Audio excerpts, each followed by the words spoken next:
दिलकश सोने के जेवरात की खरीदारी हो या लेडीज जेंट्स और किड्स वेयर की खरीदारी, या तो हो होम अप्लायंसेस की खरीदारी, तो चले आए Heera mart, one stop shopping destination. बेहतरीन मलबूसात, लेटेस्ट डिजाइन, अपने बेहतर मुस्तकबिल के लिए हीरा डिजिटल गोल्ड में भी इन्वेस्ट कर सकते हैं। हीरा मार्ट, कुकटपल्ली, हैदराबाद। अस्सलाम वालेकुम नाज़रीन, आने चलते हैं आज की एक अहम खबर पर। आज की हमारी ये अहम खबर है PFI को लेकर।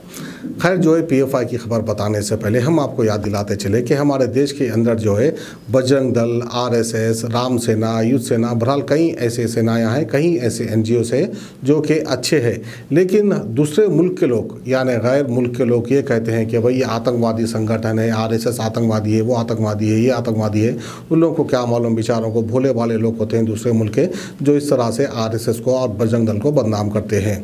वहीं पर नाज़रीन हम आपको बताते चले कि PFI क्या है और PFI इस वक्त जो है हमारे देश की हुकूमत PFI को लेकर क्या इक़दाम उठा रही है, आखिरकार PFI के लोगों को क्यों अरेस्ट कर रही है। क्योंकि जो है हमारे नाज़रीन की जानिब से ख्वाहिश की गई थी कि PFI के बारे में तफसीलात बताए। तो आइए PFI के ताल्लुक से हमने खबर बनाई है जिसके तफसीलात हम आपको बताते चले। कुछ जुल्म सितम सहने की आदत भी है हमको, कुछ ये है कि दरबार में सुनवाई भी कम है। NIA से मिली लीड की बुनियाद पर 8 रियासतों की पुलिस ने आज यानी मंगल को मुल्क भर में PFI के कई मुकामात पर छापे मारे। इसको दूसरा राउंड का छापा बताया जा रहा है। दिल्ली, यूपी, कर्नाटका, महाराष्ट्र, मध्य प्रदेश, केरला, आसाम के साथ कई रियासतों में एक साथ कार्रवाई हुई है। दिल्ली के शाहीन बाग में नीम फौजी दस्ते गश्त कर रहे हैं। आसाम से 45 से ज़्यादा लोगों को उठाया गया है। दूसरी जानिब दिल्ली पुलिस ने 30 अफराद को गिरफ्तार किया है। साथ ही यूपी में भी कई लोगों को हिरासत में ले लिया गया है। वाज़ेह रहे कि कुछ दिन पहले भी NIA ने पहले राउंड में छापे मारे थे। PFI के 170 से ज़्यादा अरकान को 8 रियासतों से हिरासत में ले लिया गया है। साथ ही दिल्ली के जामिया में दफ़ा 144 नाफिज कर दी गई। इससे पहले NIA और ED की जानिब से मुल्क की 11 रियासतों में PFI के सैकड़ों अरकान को गिरफ्तार किया गया है। बेंगलुरु की एक अदालत ने PFI और SDPI से रवाबित का इल्ज़ाम लगाते हुए 14 लोगों को 3 अक्टूबर तक पुलिस की तहवील में दे दिया है। बेंगलुरु पुलिस ने 14 लोगों को फिरका वाराना मनाफिरत फैलाने और मुजरिमाना साजिश रचने का इल्ज़ाम में गिरफ्तार किया। पुलिस के मुताबिक FIR में रियासत के मुख्तलिफ मुकामात से 19 अफराद की शिनाख्त की गई। 19 मुश्तबा अफराद में से 14 को गिरफ्तार करने में कामयाबी मिली है, जिनमें 2 बेंगलुरु से थे। बाकी 13 को मजीद तफ्तीश के लिए शहर लाया जाएगा। NIA और मरकजी एजेंसियों के कुछ मोतबर मालूमात की बुनियाद पर सिटी पुलिस ने मुल्क की तकरीबन 15 रियासतों में PFI के खिलाफ NIA और ED की भी कार्रवाई जारी है। इन गिरफ्तारियों के बाद केरला और तमिलनाडु में PFI की जानिब से बंद मनाया गया और अरकान ने एहतजाज किया। PFI ने एक बयान में इल्ज़ाम लगाया कि हुकूमत NIA और ED के जराए उनकी आवाज़ को दबा रही है, मगर ये ग्रुप क्या है, इसका क़याम कैसे अमल में आया और अब उनके खिलाफ एक्शन क्यों लिया जा रहा है, इसकी तफसीलात हम आपको बताते चले। साल 2006 में बनने वाला ग्रुप खुद को एक NGO कहता है जिसका मकसद मुल्क में गरीब और पसमंदा लोगों के लिए काम करना और इस्तेहाल की मुखालिफत करना है। PFI उस वक्त वजूद में आई जब साल 1992 में बाबरी मस्जिद की शहादत के बाद केरला में बनने वाली तंजीम नेशनल डेवलपमेंट फ्रंट का साउथ इंडिया की और 2 तंजीमों के साथ इंजिमाम हुआ। अगले चंद सालों में इसकी बुनियादें फैल गई। जब इंडिया भर से मजीद तंजीमें इसमें जम होने लगी, इस वक्त PFI की केरला और कर्नाटका में बड़ी मौजूदगी है।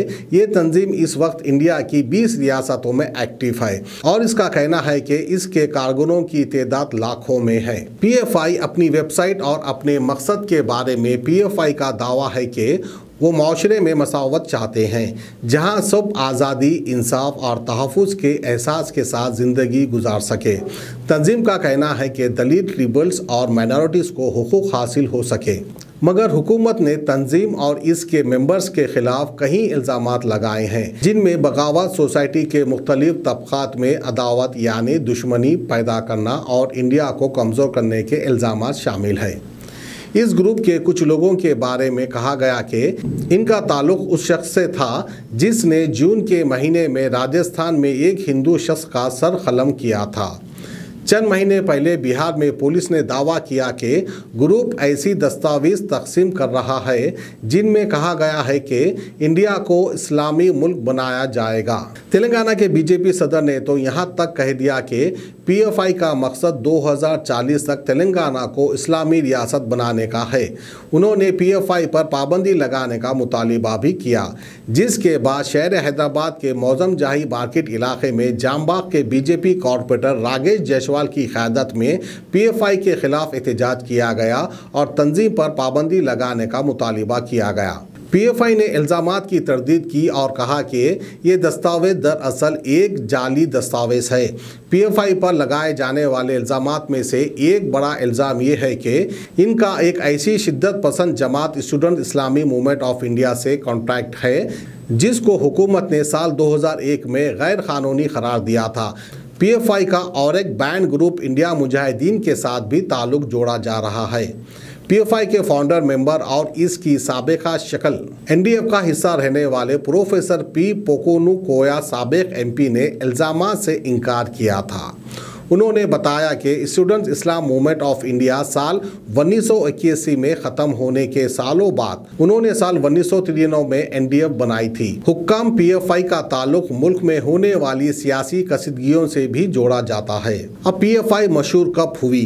पीएफआई पहली बार तवज्जो का मरकज तब बनी जब साल 2010 में केरला में प्रोफेसर टीजे जोसेफ पर हमला हुआ। ये हमला मुसलमान ग्रुप की जानिब से इन इल्ज़ामात के बाद किया गया जिनके मुताबिक उन्होंने एग्जाम्स में पैगंबर इस्लाम के बारे में तौहीन आमेज़ सवालात पूछे थे। अदालत ने इसके मेंबर्स को हमले का मुजरिम ठहराया था, मगर पीएफआई ने मुलजिम से दूरी इख्तियार कर ली थी।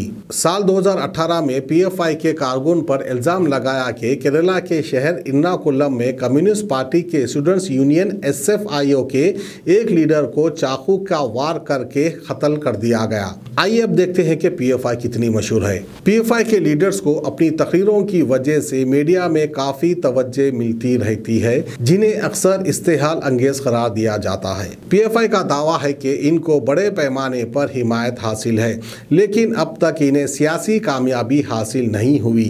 इनकी रजिस्टर्ड सियासी जमात social democratic party of India यानी एसडीपीआई ने केरला के इलेक्शन में हिस्सा लिया था और इन्हें मामूली कामयाबी हासिल हुई थी, मगर ये पार्लियामेंट की सीट नहीं जीत पाए। पीएफआई कोई बड़ी सियासी ताकत नहीं है। इसका जो भी असर है वो ज़्यादातर केरला या कुछ और रियासतों में है।